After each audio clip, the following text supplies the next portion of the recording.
आज हम भगवद गीता के तीसरे अध्याय के 31वें श्लोक से आरंभ करेंगे।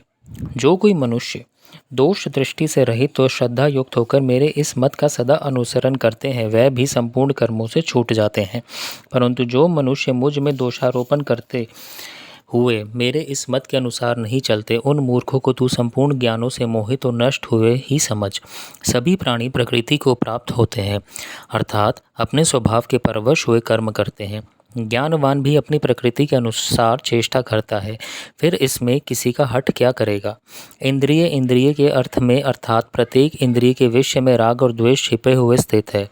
मनुष्य को उन दोनों के वश में नहीं होना चाहिए, क्योंकि वह दोनों ही इस कल्याण मार्ग में विघ्न करने वाले महान शत्रु हैं। अच्छी प्रकार आचरण में लाए हुए दूसरों के धर्म से गुण रहित भी अपना धर्म अति उत्तम है। अपने धर्म में तो मरना भी कल्याणकारक है और दूसरे का धर्म भय को देने वाला है।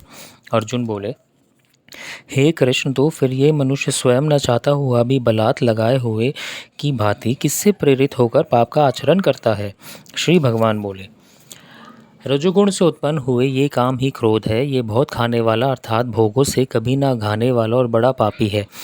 इसको ही तू इस विषय में वैरी जान। जिस प्रकार धुएं से अग्नि और मैल से दर्पण ढका जाता है तथा जिस प्रकार जेर से गर्भ ढका रहता है, वैसे ही उस काम के द्वारा ये ज्ञान ढका रहता है। और हे अर्जुन, इस अग्नि के समान कभी न पूर्ण होने वाले काम रूप ज्ञानियों के नित्य वैरी के द्वारा मनुष्य ज्ञान ढका हुआ है।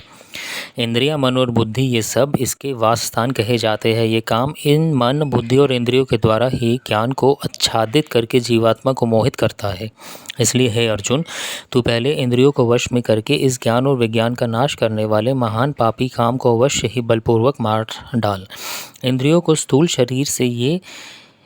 शरीर से पर यानी श्रेष्ठ, बलवान और सूक्ष्म कहते हैं।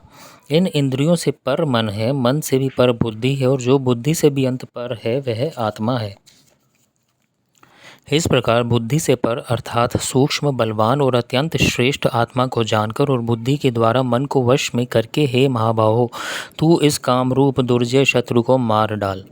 ओम तत्सदिति श्रीमद्भगवद्गीता उपनिषत्सु ब्रह्म विद्यायां योगशास्त्रे श्री कृष्ण अर्जुन संवाद कर्म योगो नाम तृतीयोऽध्याय। इस प्रकार हमने गीता के तीसरा अध्याय पूर्ण किया। जय श्री कृष्ण।